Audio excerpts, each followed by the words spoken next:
Hello दोस्तों, कैसे हैं आप सब। उम्मीद करता हूँ आप सब बहुत अच्छे होंगे। दोस्तों, आज आपके लिए लेकर आया हूँ क्लास 7th की बुक हनी कॉम के चैप्टर 2, जिसका टाइटल दिया गया है, ये एक तमिल कहानी है और इसका टाइटल है अ गिफ्ट ऑफ चप्पल्स। जी हाँ, अ गिफ्ट ऑफ चप्पल्स के क्वेश्चन आंसर। आइए वीडियो को शुरू करते हैं। Question 1, what is the secret that Meena shares with मृदु इन द बैकयार्ड। पीछे के आंगन में मीना कौन से रहस्य को मृदु के साथ शेयर करती है। इसका आंसर इस प्रकार से लिखना है। A kitten inside a torn football field with sand was hidden behind a thick bitter berry bush in the backyard. बिल्ली के एक बच्चे को एक टूटी हुई फुटबॉल जिसके अंदर रेत भरा हुआ है, एक बड़ी सी झाड़ी के या बेर के झाड़ के पीछे के आंगन में छिपाया गया है। This was the secret that Meena shared with मृदु। यही वह रहस्य है जिसको मीना मृदु के साथ शेयर करती है। Next question is, how does Ravi get milk for the kitten. Ravi बिल्ली के बच्चे के लिए दूध किस प्रकार से प्राप्त करता है। इसका आंसर ऐसे लिखेंगे। Ravi got milk for the kitten from the kitchen. Ravi kitchen से बिल्ली के बच्चे के लिए दूध लाता है। When his grandmother saw him holding the glass of milk, जब उसकी दादी माँ उसको दूध का गिलास पकड़े हुए देखती है, he told her that he was hungry, तो वह उनको बताता है कि वह भूखा है। In order to avoid suspicion, वह शक को दूर करने के लिए he had to even drink most of the milk, वह ज़्यादा दूध को पी लेता है। When she asked for the tumbler, जब वह गिलास को पूछती है, he told her that he would wash it himself, तो वह उनसे कह देता है कि वह स्वयं इसको धुल देगा। Then he ran and poured the milk into a coconut shell, तब वह दौड़कर जाता है और एक टूटे हुए नारियल के खोल में दूध को उड़ेल देता है। Before his grandmother could get really suspicious, इससे पहले कि उसकी दादी सच में शक करे, he ran back to the kitchen, वह दौड़कर किचन में चला जाता है।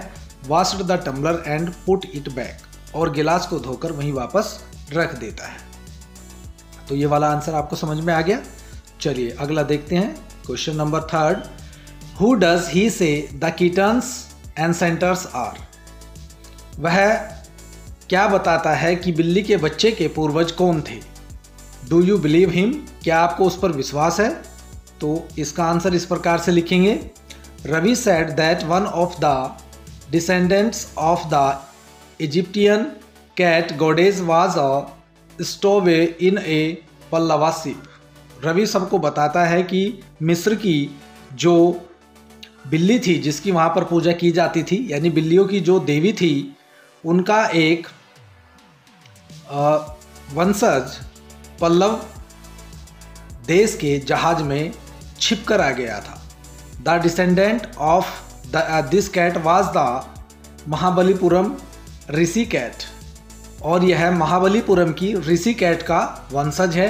And their kitten had descended from the Mahabalipuram Rishi cat, और उसका जो बिल्ली का बच्चा है वो महाबलीपुरम की ऋषि कैट का वंशज है। His narrative concerning the genealogy of the kitten is unbelievable.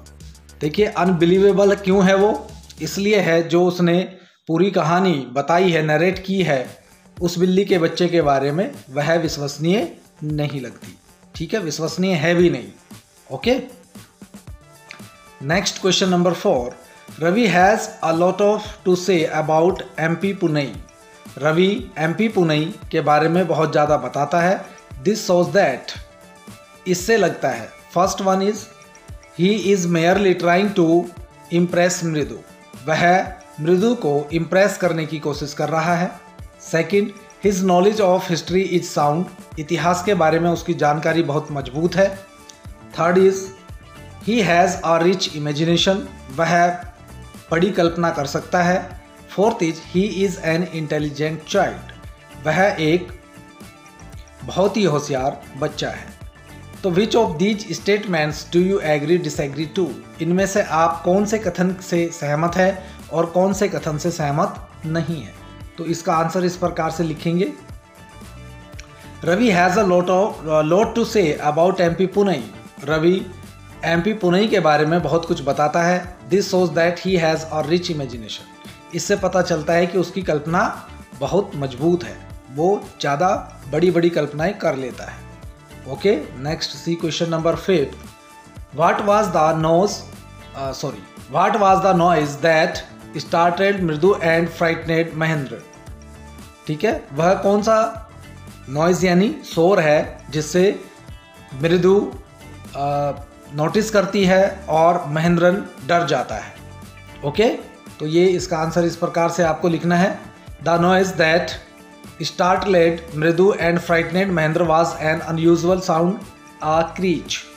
देखिए, जिस आवाज़ से मृदु जो है थोड़ा सा संकित हो जाती है और महेंद्र डरकर भाग जाता है, वो साउंड है क्रीच का।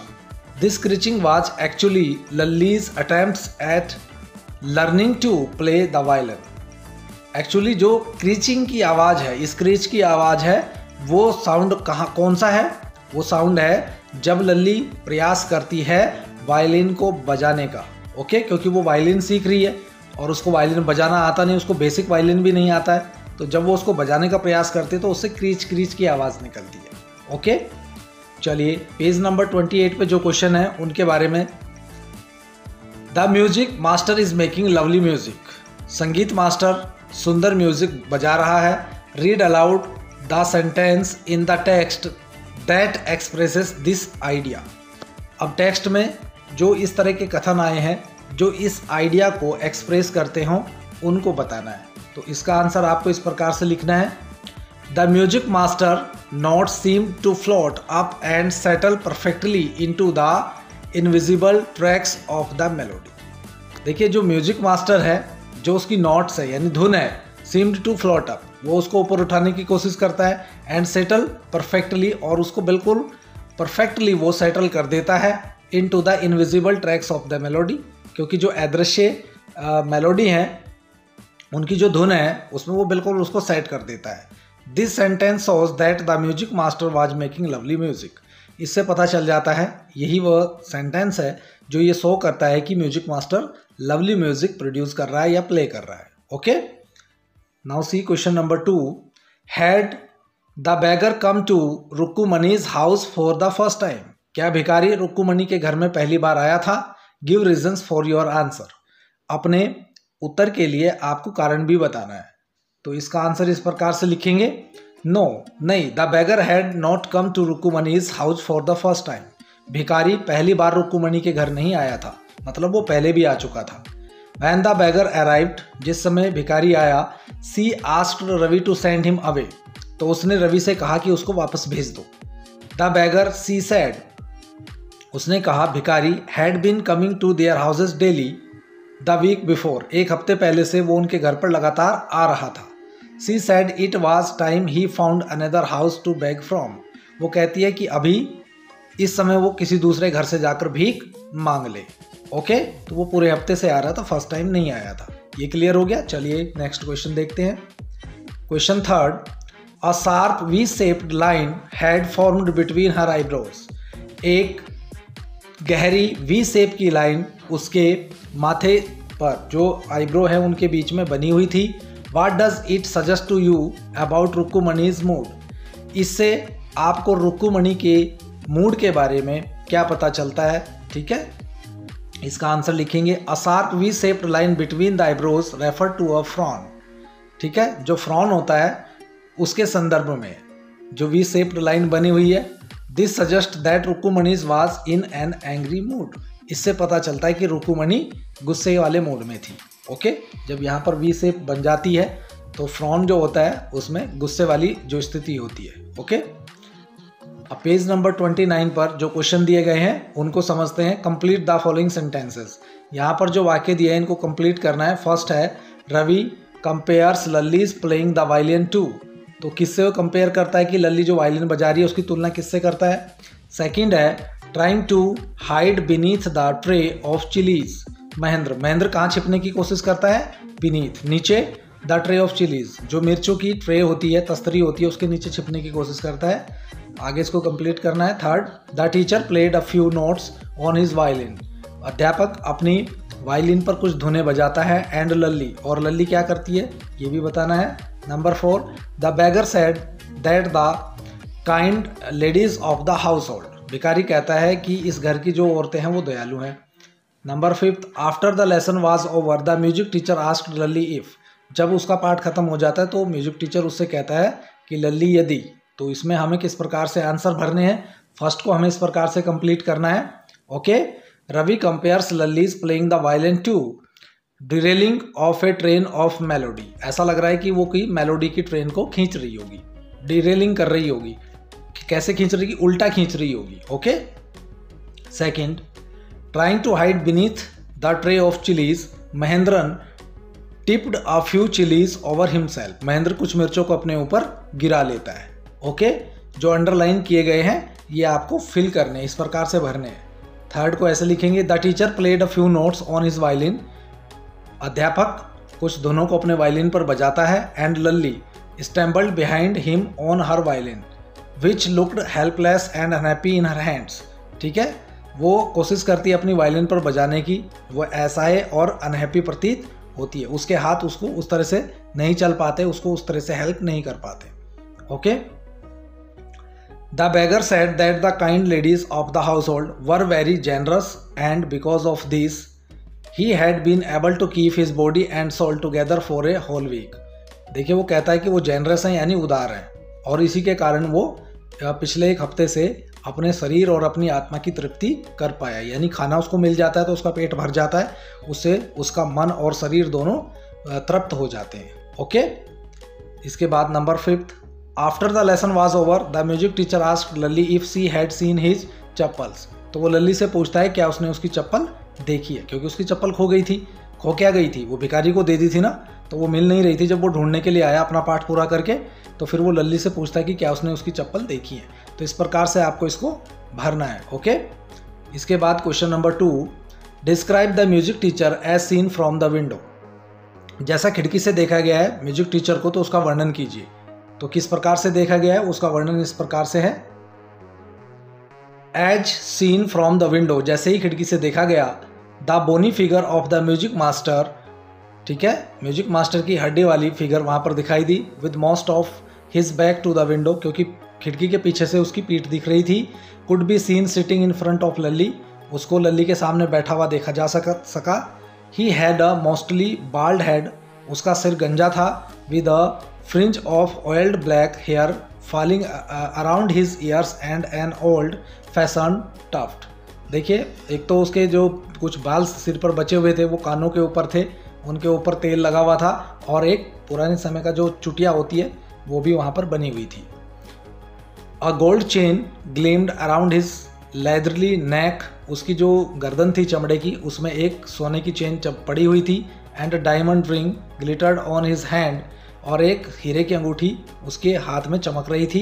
As it glided up and down the stem of the violin, जैसे वो वायलिन की छड़ी को ऊपर नीचे करता था तो वो उंगली में चमकती थी।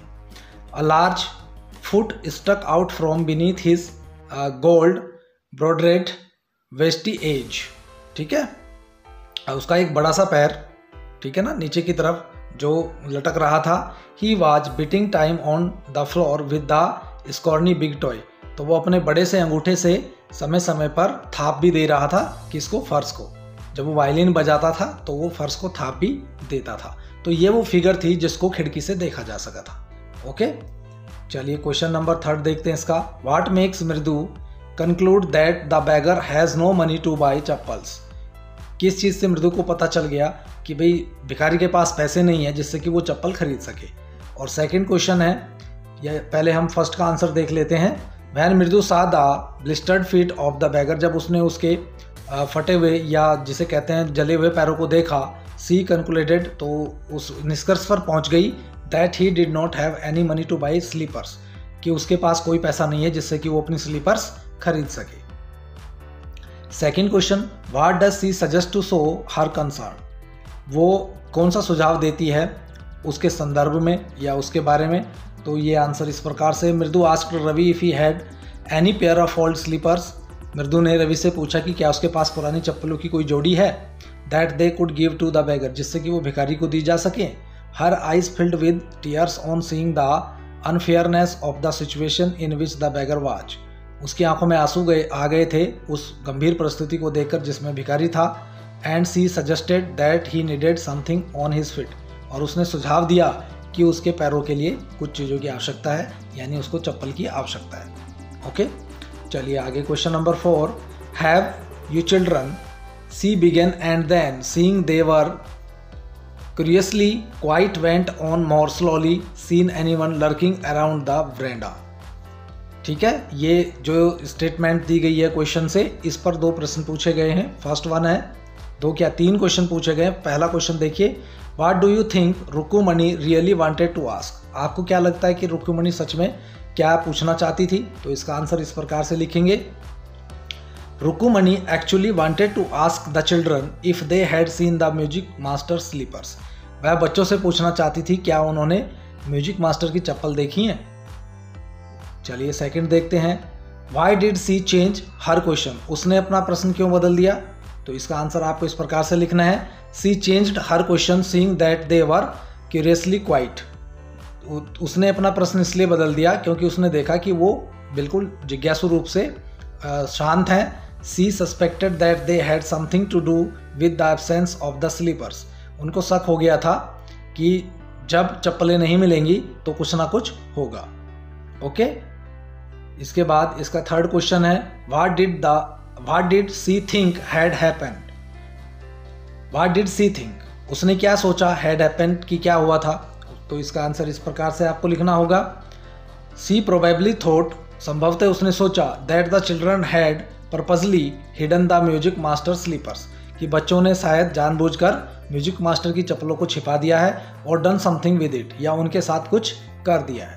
ओके, चलिए आगे बढ़ते हैं। क्वेश्चन 5 को देखते हैं, ऑन गेटिंग गोपू मामास चप्पल्स, गोपू मामा की चप्पल मिलने पर the music teacher tried not to look too happy. Music master खुश क्यों नहीं दिख रहा था? वाई, क्यों नहीं दिख रहा था? खुश क्यों नहीं था वो? उसने ऐसा मुंह बना रखा था कि जैसे उसको अच्छा नहीं लग रहा है कि दूसरे की चप्पल उसको दी जा रही है। तो इसका आंसर आपको इस प्रकार से लिखना है, Gopu Mama slippers were new. Gopu मामा की चप्पलें बिल्कुल नई थी। While the ones that the children gave away to the beggars, जबकि पुरानी चप्पलों को बच्चों ने भिखारी को दिया था। वर क्वाइट ओल्ड एंड सेवी लुकिंग, वो बिल्कुल पुरानी थी और टूटी फूटी लग रही थी। Still the music master lied that his slippers had been brand new. Music master ने झूठ बोला कि उसकी चप्पलें बिल्कुल नई थी। He was quite happy to get new slippers in return for his old ones. पुरानी चप्पलों के बदले नई चप्पलें मिलने पर वह बिल्कुल खुश था। However he tried not to look too happy, फिर भी उसने खुद को खुश होकर दिखाने की कोशिश नहीं की। As he wanted to show his disappointment, क्योंकि वो अपनी निराशा दिखाना चाहता था। At what the children had done, जो बच्चों ने किया उस पर वह अपनी निराशा दिखाना चाहता था। Even though his eyes lit up, यहाँ तक कि उसकी आंखों में चमक आ गई थी। वह नहीं सादा न्यू पेयर ऑफ स्लीपर्स, जब उसने नई चप्पलों की जोड़ी देखी। He pretended as if he will have to somehow manage with it, उसने ऐसा बहाना बनाया, ऐसा दिखाया कि वो किसी तरह से इन्हीं से काम चला लेगा। ठीक है ना, नई चप्पलों से ही काम चला लेगा, ऐसे दिखाई कि उसकी तो बहुत कीमती थी और जो आप दे रहे हो ये कुछ नहीं है। ठीक है ना, समझ में आ गया। चलिए क्वेश्चन नंबर 6 को देखते हैं।